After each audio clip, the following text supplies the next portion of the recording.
Good afternoon, everyone, and welcome to the most recent installment of the 2DCC webinar series. Today we have Dr. Jeff Lindemuth from Lakeshore Cryotronics. Today he's going to be Dr. Lindemuth. Thank you. Thank you, 2D Consortium, for inviting me here to give you this presentation. This is going to be a discussion of techniques and methods of Hall measurements. It's very much a tutorial going into detail of how you do measurements and what you have to consider to set up a Hall measurement to get the best results. So the outline will follow the general introduction to Hall effect.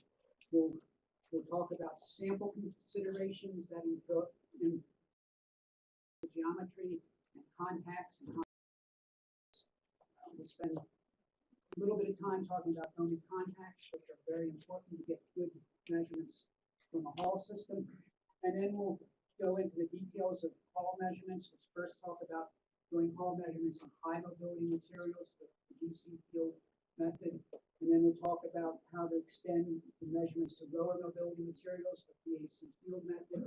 And we'll be able to come up with criteria of what does high mean and what does low mean. Then a couple other applications we'll talk about are multi-carrier systems. And then we'll also talk about measurements of materials. So the Hall effect was published in 1879 by Edwin Hall. It's been around a long time, obviously. It's a very classic measurement. And in the force model, you have a long, thin sample, and you have a current flowing along the sample. And of course, that develops a voltage across the sample. That's Ohm's law. And then in an external magnetic field, the carriers undergo a Lorentz force is V cross P, of course, and it causes the carriers to go in spirals. And some of the carriers will hit the side of the sample and stick there because the boundary conditions are no current can flow through the sides. So you build up a layer of charges on the edge. And that layer of charges, and that electric field is in the Y direction. The front is in the Y direction. The length force is also in the Y direction. And when those two forces balance each other, then there's no net force on your carriers, and you're at steady state. And by equating you can get the relationship that is a Hall voltage, which is this voltage here, proportional to the current, proportional to the magnetic field, proportional to the charge density, and the number of the charge. So this is a Hall voltage, can be either plus or minus. The sign conventions that normally are used as the Hall voltage is negative, then Q is negative, and you have electrons as a carrier. The Hall voltage is positive, and Q is positive, and you have holes. So from this measurement of very important properties of the material, we can get the conductivity or the resistivity. Those are related to the charge density and the mobility. The carrier concentration, which is related to the Hall coefficient. The carrier type, which is just the sign of the Hall voltage. And then from the ratio of the Hall coefficient to the resistivity, we can get the mobility. So these are the four most important quantities that come out of a Hall measurement. We'll talk about in detail what affects the quality of that measurement. By doing temperature-dependent measurements, you can look at the temperature dependency of these parameters, and that can give us information about scattering mechanisms, varying levels, and excitation energies. There are two main geometries that people use for Hall measurements. The most common is the Van der Waals sample. It's the most common because it has the less restrictions on it. It's the easiest sample to make. The assumption is the current flow is two-dimensional, so you have this two-dimensional current flow in the material. You have 4 point contacts on the edge of the sample. Typically, they're in the corners, but there's no requirement that they be in the corners. The requirement is that they need to be The sample needs to be simply connected. That just means there's no holes in your sample. It's a uniform sample. This technique is that only the thickness is required to convert resistance measurements to resistivity. And that we'll see that that differs from Hall bars, where you need to know the physical dimensions of the sample. So there are a variety of different types of Van der Waals samples that have been developed over the years. The circle, the clover leaf, square, rectangle, the cross. These are all been worked on and developed in effect to reduce the effect of finite contact sizes on the measurement, because no one really has point contacts on your sample, and so those errors. And in a few minutes we'll see how that works. So how do you do a resistivity measurement on a Van der Waals sample? So this was the method that was developed by Van der Waals, and it's actually a very clever method, because it shows that if you apply a current source into your sample and measure voltage on the other two leads, you can calculate, which is typically labeled 1243, 1243 for the contacts. And we always do this measurement with current reversal. We measure the positive current and the negative current from the current source and subtract those. So current reverse resistance, electric effects. Then you rotate 90 degrees, you move the current source over here, repeat that measurement. And so you get two resistance measurements. And then by conformal mapping techniques is that the bulk property of the material, not a property of the size or shape of the material, is given by this function, where this factor F is the solution to Van der Waals equation, as it's called.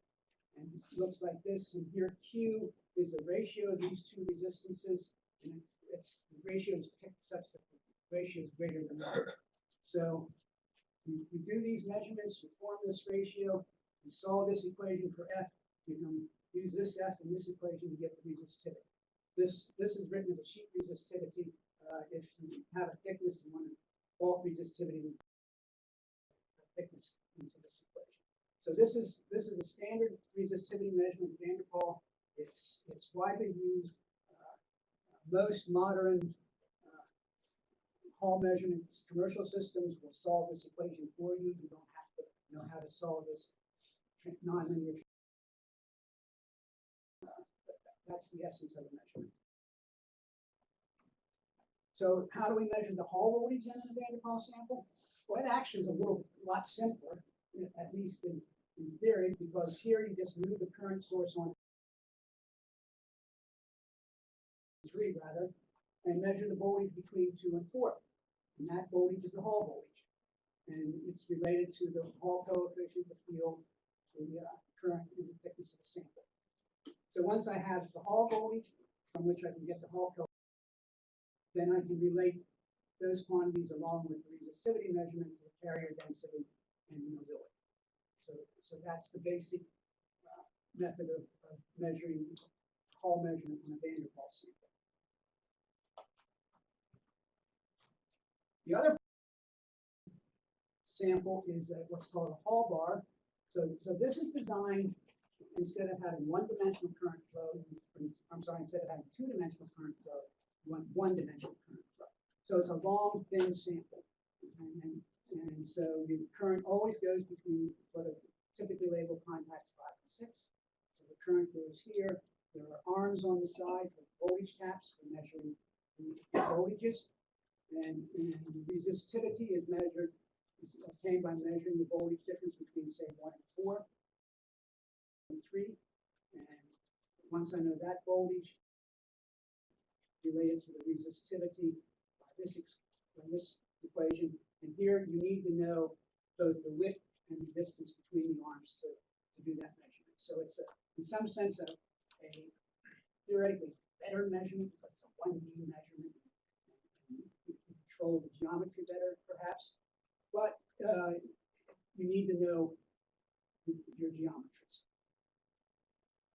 The Hall voltage is measured then between taps 1 and 2, or 3 to 4. Current always goes through 5 and 6. Okay, so some details on errors due to finite contact size. These actually are pretty big errors, and you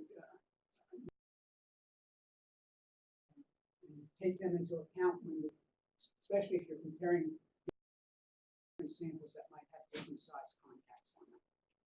So in the square sample, the typical contacts for analysis are either square contacts on the corner or triangular contacts on the corner.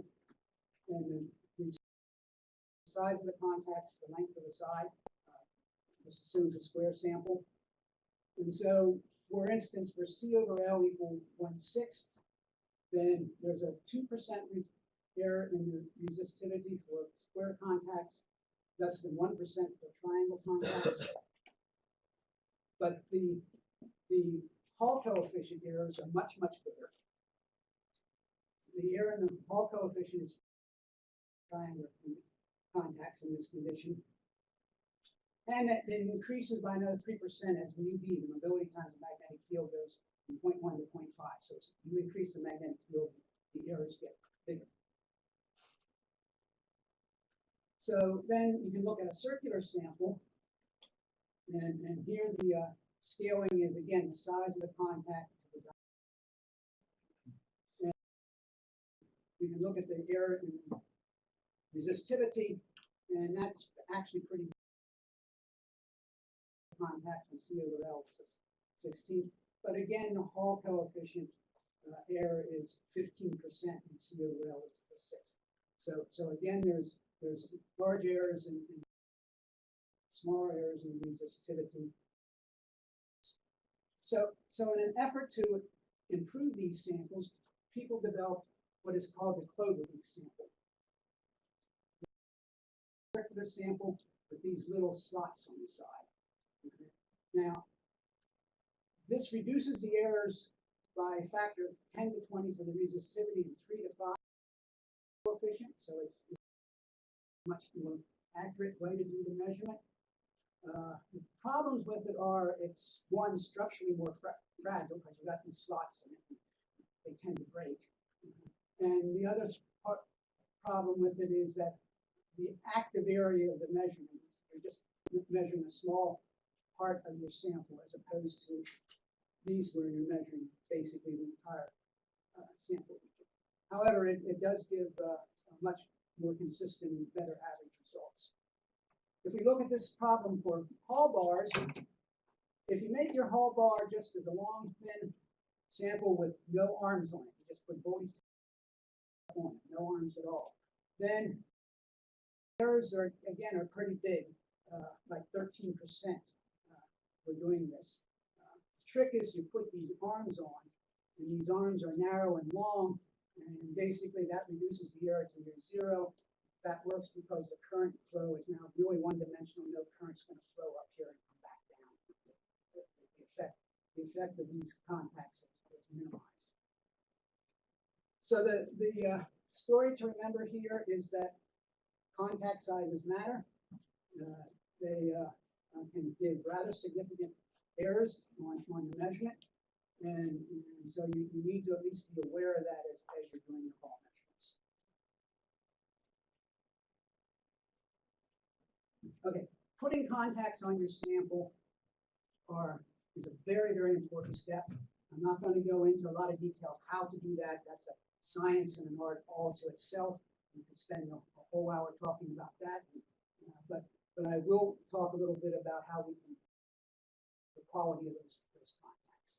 And you can typically you either solder one to some kind of sample card like this. You can have probing contacts. This is probing probe station. Various probing techniques. But even with probing techniques, if you just take one of these probes and put it on your bare semiconductor material or your bare material, you probably will not get good Napoleon contacts. And the preferred method is on your sample to still put a metallic pad on your material that has an material, and then you can probe on that metallic contact. If you don't contacts, your measurements could well just give you the properties of the contacts and not the bulk material. You can easily inject minority carriers at the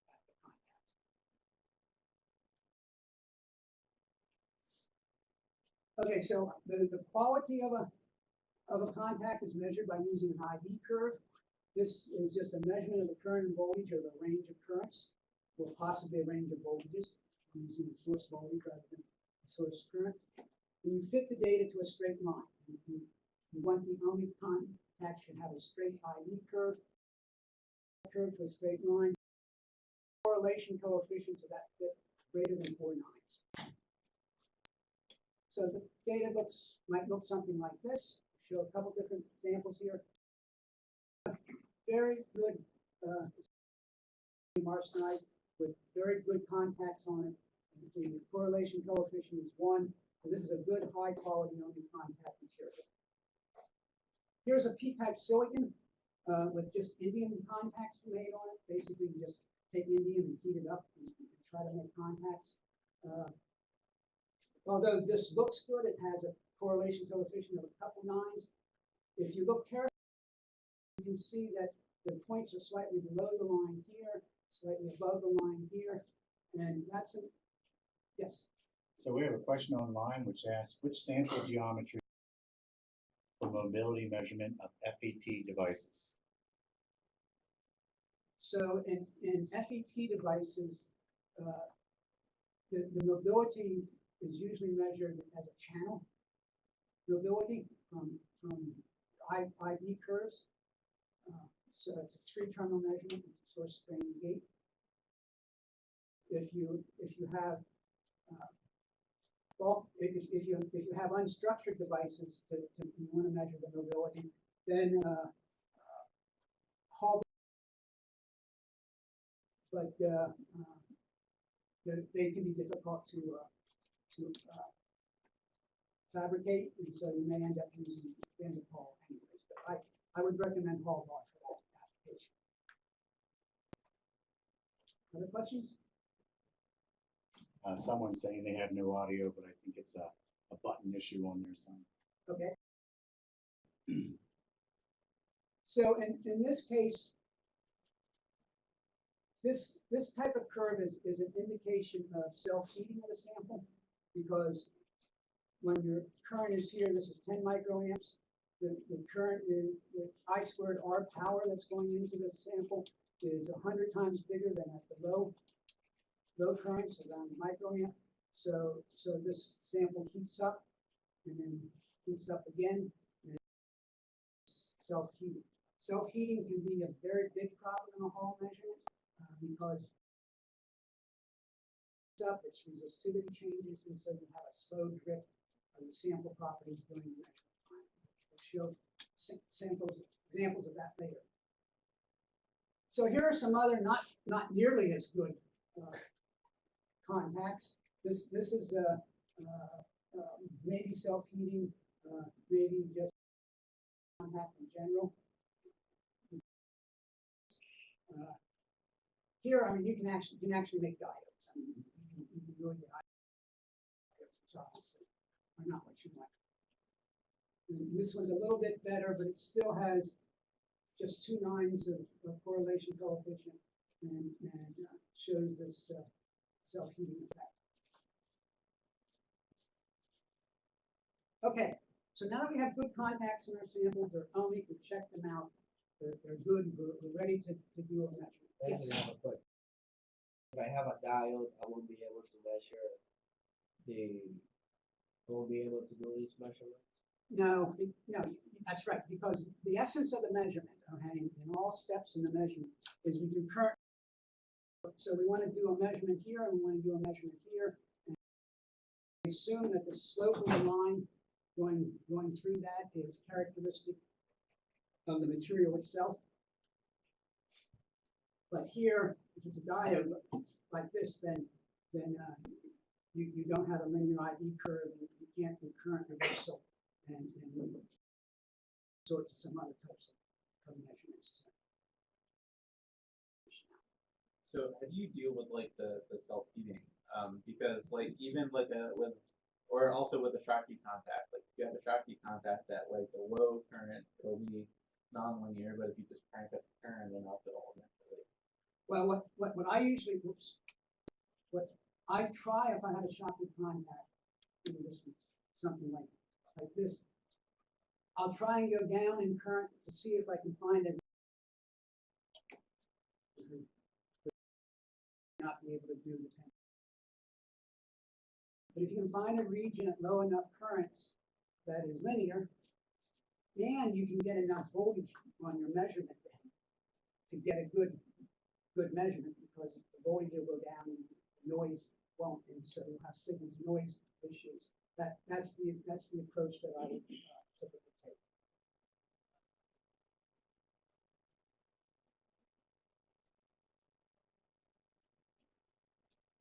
Any other questions?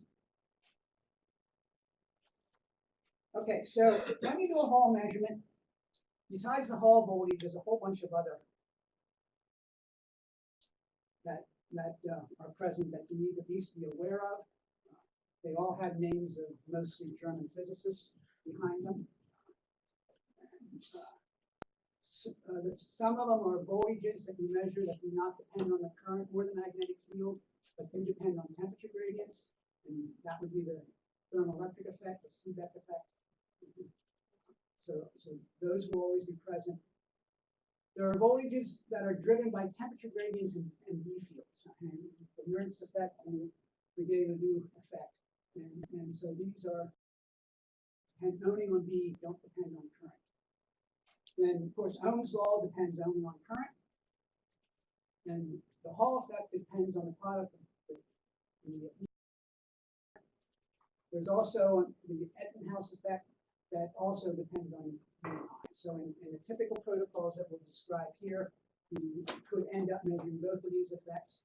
Normally the Ebbinghaus effect is small and doesn't need to be considered, but you at least need to know that it's there. Your Ebbinghaus voltages.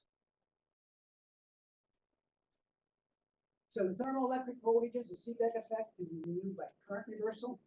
Current reversal, I measure at plus current, I measure at minus currents. I subtract, the thermoelectric voltages fall out because they don't change sign. The misalignment voltages is the voltage that is present, Hall voltage. When I measure my Hall voltage on a sample, say at zero field, I don't get 0 volts, right? I'll get some voltage, okay? And that voltage is called the misalignment voltage. It arises because the contacts aren't perfectly aligned with the electropotential surfaces in the sample. And so, in fact, these can be large, and these, in fact, are often the largest errors in the measurement that need to be removed by field reversal, because these will not depend on this measurement. And so we use field reversal to remove those. So we can see how the size of these work with different material. We have the Hall voltage, we have the misalignment voltage, we have the thermoelectric voltage, and there's noise. So this is the voltage we want. This is the non-field dependent but current dependent voltage that's in the system. This is the voltages that are independent of current, arise from the Seebeck effect. And of course, there's always noise in the measurement, and this comes from both experimental and instrumentation limitations, and it's sort of our job as instrument manufacturers to make that as small as possible. So when you have high, the Hall voltage is typically larger than the misalignment voltage and larger than the thermoelectric. So when you do field reversal, you get almost entirely the Hall voltage. There might be a small residual error due to imperfect cancellation. This works very well. As you go down in the then, as we'll show in a few minutes here, you're better off using AC fields rather than DC fields, so that you can still remove this misalignment voltage and make that work well. when you have very low mobility materials, and then because of the time that it takes to do this measurement, the self-heating really becomes dominant. These voltages are drifting, and so more and more of these get through. There's imperfect cancellation, and so you may still have a misalignment voltage bigger than the Hall voltage, even when you get down to very low mobility materials. So in a DC field Hall system, what we measure is this is a Hall voltage, this is a misalignment voltage, this is a thermoelectric. Write the misalignment voltage this way. It depends on the current, it depends on the resistivity, and this alpha is a dimensionless constant that just converts this resistivity to a resistance measurement. So you get an equation that looks like this. Alpha depends only on the sample geometry. So the standard DC Hall method is to do 4 measurements, 2 current reversals, and 2 field reversals to get 4 measurements, and then you can just do a little bit of algebra in those 4 measurements to pull out the Hall voltage. 2 current reversal measurements, subtract the 2 field reversal measurements. So in practice, what is found is that method works for materials with mobility down to about 10. And once you get under 10 square centimeters per volt seconds, the DC method begins to get difficult on the materials, and we can see a little bit better why that depends on mobility by redoing that analysis this way. If I factor out that equation, then I get mu times d in alpha. And so now we can see what low mobility means. When UB is small compared to alpha. Remember, alpha, this scaling of the misalignment voltage, it depends on the sample geometry, basically. And UD is a mobility, and B is a magnetic field to the measurement. So when you get to do the field reversal measurement, you end up subtracting 2 terms that look like this. And for instance, if alpha is 100 and UB, you're subtracting 2 big numbers to get a small number, and that amplifies the instrumentation noise in the system and makes the measurement difficult. As a rule of thumb, you can probably get a reasonable measurement if alpha is times bigger than UB, it's probably okay. 1,000 times bigger than UB, you're only beginning to get into trouble just from an instrumentation point of view of doing the measurement. So that leads to the question is how big is alpha? So, for instance, we can calculate alpha assuming we have a rectangular sample with mathematical point contacts on the corners, and you can calculate alpha as a function of omega, of width over length. So if you have a perfect square, alpha is 0, ideal measurement. And as you go from just 0.99 to 0.5, the alphas change from 0.014 to 1.1. And so now we can ask the question, well, what does that really mean? So suppose we're doing this measurement in an electromagnet in the laboratory with a 1 Tesla field. It's not an uncommon field to get.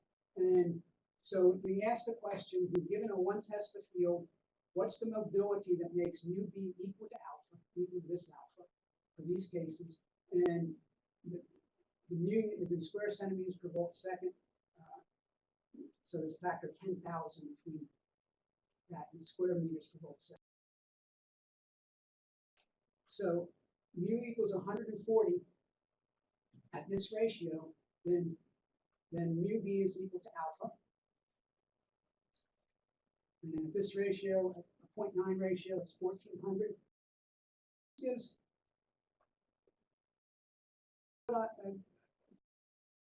like here, like a ratio of 0.9 for length to width on a Van der Waals sample, especially if you're just making it by hand, just scribing and breaking to do it is not too far off from what you might get.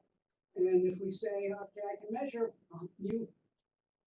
mu b to be 100 times alpha, that would make my mobility 14 that'll get into, and by the time mobility gets to 1.4, I'm at that 1,000 to 1. So here you alphas that are very large and make mu be small compared to alpha for these reasonable fields in the laboratory. Now, if you have a 9 Tesla superconducting magnet to do the measurement in, then you get another order of magnitude. It still becomes difficult at some point. And there's yet another problem that we sort of have alluded to. So this is a plot in time of, I believe this was a zinc oxide sample. This is a Hall voltage, and this measurement is done by oscillating up and down in time. And this 0.7 of a volt is a misalignment voltage. And you can just barely see wiggles on this line here. That's the Hall voltage. So I mean, if you're trying to do a Hall measurement here, you're trying to measure the amplitude of these small wiggles on top of this big volt. If we blow this up, we can see yet another problem. And so now this is the same data, just on an expanded scale. So here you can see the oscillations of the magnetic field, and the voltage is going up and down. So the amplitude of these oscillations are the Hall voltage, and you can see over the time scale here in 1,000 seconds. And this alignment voltage is drifting. This is the thermal drift coming from self-heating, coming from room temperature change. Whatever variety of ways in which you can change the temperature, this causes this drift in the misalignment voltage. So you can see that if we're trying to measure this voltage and this voltage to do a field reversal measurement, that the amplitude has changed a little bit because of this background drift, and that leads to imperfect cancellation of misalignment voltage and errors in alignment measurement. So just to review, we have the raw data, the current reversal, and then we do field reversal to get the Hall voltage. Okay, so is there any hope for low mobility materials? Well, using AC fields is one way to measure low mobility materials better. And so in this method, instead of having a DC field, we have an AC field. Some people do this by rotating a magnet, and that works very well. You can just take a permanent magnet, rotate it around, and you get an AC field. Or you can use an AC current to drive an electromagnet. This has advantages a little bit faster. This has advantages and get bigger fields. So it's a trade-off. So we're going to talk about the method that we use, which is an AC field that's driven by an AC current into the power supply and the E field. And so now, that we had written before, this is the Hall voltage. B field is replaced with and we just do the simplest quasi-static approximation where we had B, we plug in B cosine omega t. Except you have to realize that in your measurement you have wires coming down and they form loops, and the loops field changing in them, and so it has an inductance, and so there's another voltage that is inductive pickup that is proportional to dB dt, so there's a sine omega t. So this is a new voltage in the system, so we have to work. But the reason why this method works well is the voltages we don't need are DC. So we manage to separate in frequency space the signals we want to measure and the signals we don't need to measure. So that looks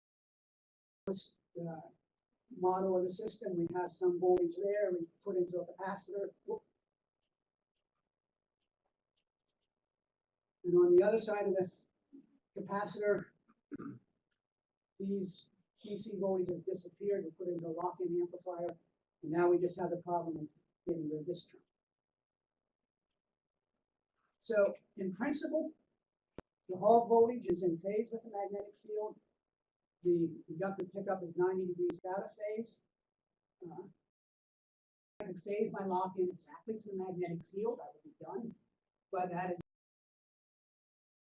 I can phase my lock-in very well to the current field, there are phase shifts in the electromagnet, and so that just doesn't work very well. You can't depend on being able to perfectly phase your lock-in.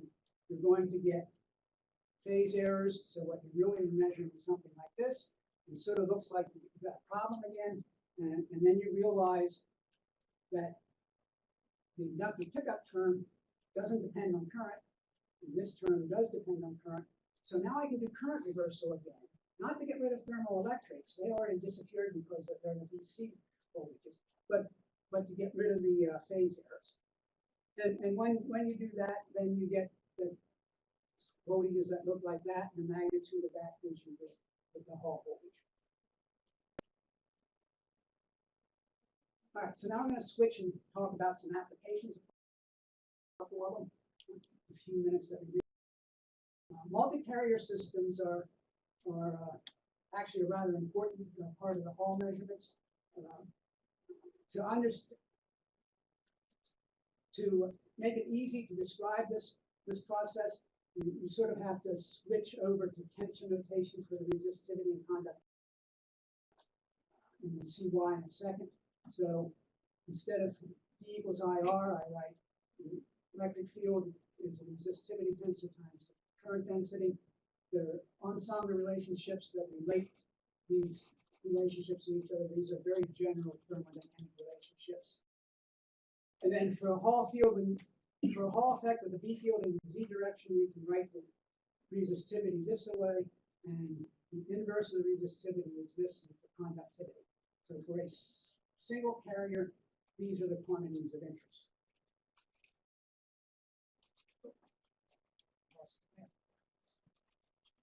It's supposed to be a material box. So for a single carrier system, which is what we've been talking to, at least implicitly up to this point, there's just one carrier in the system, one carrier density, one mobility, one sign of the carrier, and the resistivity and Hall coefficient are then independent of field.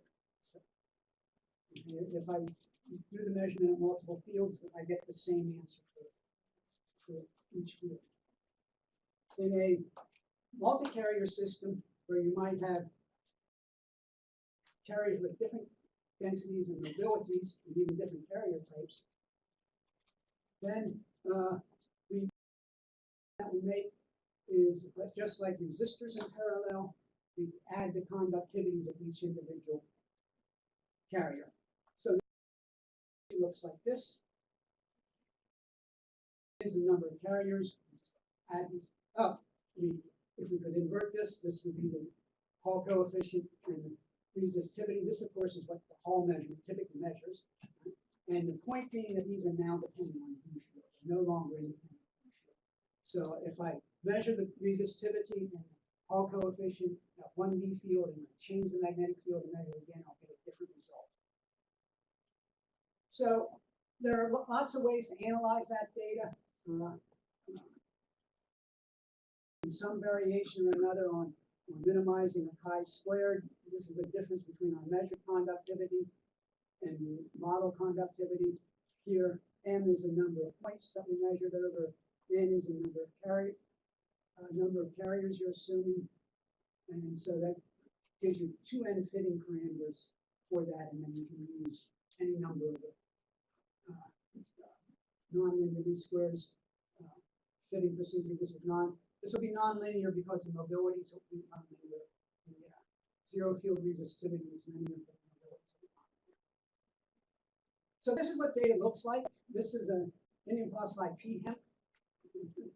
So this shows sheet coefficient and resistivity for B fields from up to 9 Tesla at two different temperatures. And you can see they're non-linear, which is exactly the indication of a multi-carrier system. And then we can fit those with a model of make sure has a product to do this, which is called QMSA, so that's the results of these fits. But the point being that we can get very good fits to the conductivity versus magnetic field with this process.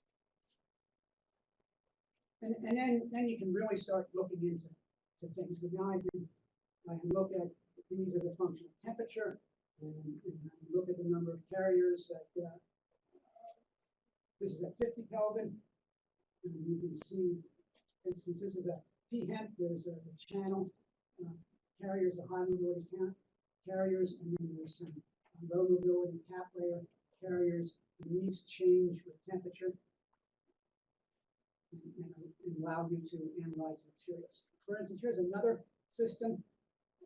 This was an indium arsenide phosphide structure, and we measured the mobility as a function of temperature of the carrier using this technique, and then taking all of the carrier scattering mechanisms, temperature dependencies, then we can fit this data functional forms and find out what's the dominant scattering mechanism in my sample. Right, anomalous Hall effect. Hall effect so this is a little bit different now, because here's the model. You've got your current in your sample, you've got your magnetic field, and in this case, the magnetic field is not necessarily perpendicular to the sample. It can be at an angle of the sample. It will, since the material is magnetic, it will generate a magnetization vector, which is not necessarily parallel to H. Okay? So you have a structure that looks like this, and now you begin to get the Hall, the normal Hall effect, which is proportional to the perpendicular component of the blue field. You get the anomalous Hall effect, which is proportional to the. Okay, so it depends on the magnetization of the material and not the external field. And the magnetization of the material will depend on the external field, but that it depends on. And then you can, this is the magnetoresistance term. This is due to the N component in plane, and it's magnetoresistance. So in the simplest model for this, you have the ordinary Hall effect, which is just a straight line. You have the anomalous Hall effect, which is just a hysteresis loop, a simple model, and they just add together is what you would measure. So you get data that looks like this, and a straight line up here and up here to extract the ordinary Hall. Yes. Line is, how are these measurements contact resistance and how to minimize it? All right, thank you. Yeah, so contact resistance is very important. If you have a high contact resistance, then you'll have a large, when you apply a current to your sample, you'll have a large voltage drop over the contact, which is not what you're interested in. And then you have your voltage drop across the sample, which is what you really want. And so if you have high contact resistance, the voltage drop over the contact is larger than the contact through the material, which is measured by the floor-wear measurement. And so your measurement, the voltage of interest begins to get small, and you run into signal-to-noise ratios. So it's very important to not only get only contact, but low resistance on the contacts. So universal mean in this case, because this is what the data would make, and suppose we're setting at a point here, it's proportional to RH times B times a non-Hall coefficient N of B. So field reversal is not this point here, it's this point here on the reverse hysteresis loop. So to do field reversal, I have to come all the way down here, saturate my sample, and come back to this field here. So these 2 points here are the field reversal points that you subtract and misalignment voltage. Questions? So one application of the Anomalous Hall effect is in perpendicular recording media. In perpendicular recording media, you have a very thin layer that's hard material, that's the actual recording material. Underneath it is a soft layer that is there to provide the biases to keep things biased in the right direction. VSM to do the VSM, vibrating sample magnetometer, is sort of the standard way to measure magnetic materials. You will get the red curve because the soft underlayer is going to dominate. This is just the soft underlayer. since the Anomalous Hall effect is proportional to the perpendicular component of magnetization, we can use that, and we can get just the hard layer out from that. Okay? So this is a sample that we measured showing both the VSM measurement and the Anomalous Hall effect measurement. The anomalous is a relative, nearly always a relative measurement, because no one knows what the RS is in the sample. It's not easily related to the carrier density. It's not a well-known material, so you end up just getting a relative measurement. Okay. Any other questions? So while the questions are queuing up online, maybe we could ask some questions here in the room. Yes. Yeah. So it's still contacts, because in the key equations I see current and I see the voltage, and neither of those should really be affected by the contact. So the assumption when I do current reversal is that V of minus I is basically is the same as V of I. So V of minus I. And if you don't have an unequal contact, that's not necessarily the case, because there'll be a offset. So the V minus So I. what if the contacts are symmetric, like some of the ones that you showed? So they're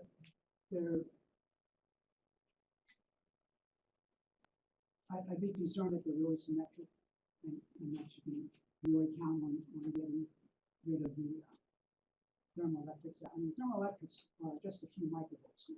So if you're subtracting some part of the contact as well as a thermoelectric, then not.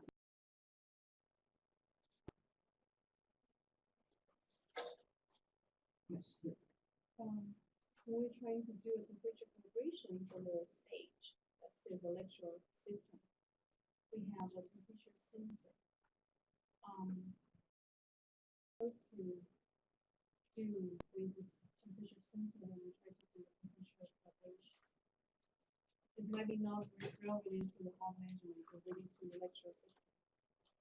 I didn't understand the question. Can you repeat it? So, let's say we trying to do temperature calibration. What were the calibration? Temperature. Temperature calibration. Yeah, Temperature. Yeah. Switch hats. Okay, temperature calibration. Yeah, so we have a temperature sensor there. Mhm. We need to put the sensor on the stage and measure the sensor. Right. But what kind of value or what kind of parameters we want to see from the sensor to do the calibration? So typically the sensors are, let's say the resistance depends on temperature, okay? Rather than a diode where you measure voltage temperature. So you measure the resistance of your sensor, and from that resistance you can, in the sensor's calibration curve, you can get a temperature. And so that tells you then the temperature of that resistor setting on top of the stage, which may be a different temperature than what your temperature controller is reading, because that temperature sensor is down underneath, and it might be a few millimeters of copper between the two, and so they're at different temperatures. So the purpose of doing that measurement is to get a measurement on top of the sample stage with another sensor, so you can develop a difference curve. So you know if the sensor is reading 20 degrees, I know the sample stage might be at 25 degrees. Okay. Yes, okay. So what's the tip to an AC magnetic field measurement? Speed of the, yes. The Lakeshore, the AC field runs at a 10. So it takes 10 seconds to do a full cycle. We typically average over to get a good measurement. So that's 60 a full minute. to do that, and then you do your current reversals and put all that together, so it can take like 10 minutes to do one AC field measurement. So you really need to get multiple, you really want to do, so you have some idea of your signal to noise ratio. So it can take hours to do an AC field measurement. It is slow. That's its disadvantage. Yes, sir. Okay, so I think we have one that might take a little bit more time online. How do you handle 2D materials and Hall measurements? Excuse me. By handling, they're referring to all aspects concerning error-free measurement. So how do you error-free measurement in 2D materials? Okay. I'm interpreting Yeah, this. that's fine. No, and that's a valid question, and it's difficult to do.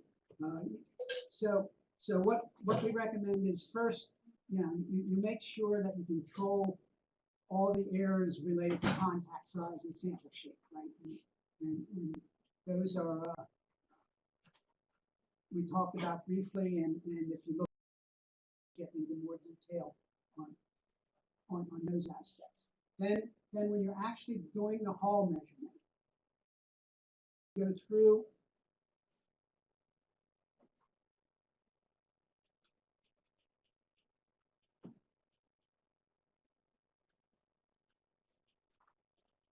so you're going to do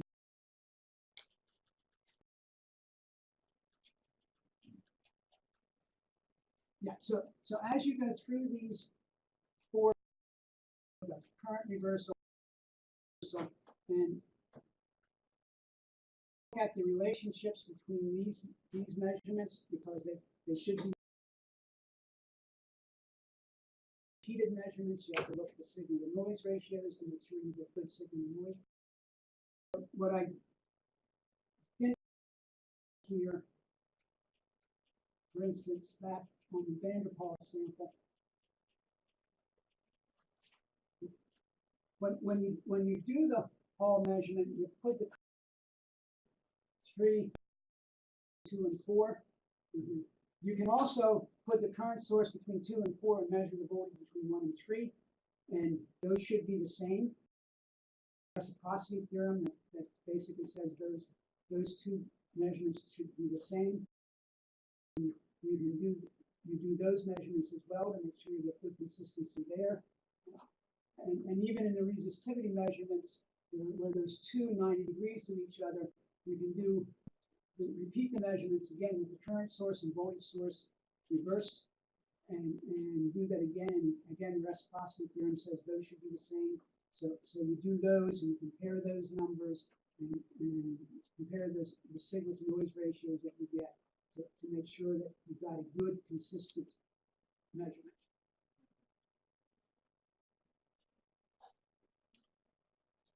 So I just want to remind everyone that our videos of the actual slides and the audio are available about 2 weeks after each webinar. They're online at mip.psu.edu under our webinar tab. But before we go for today, let's just thank Dr. Linda Booth one more time.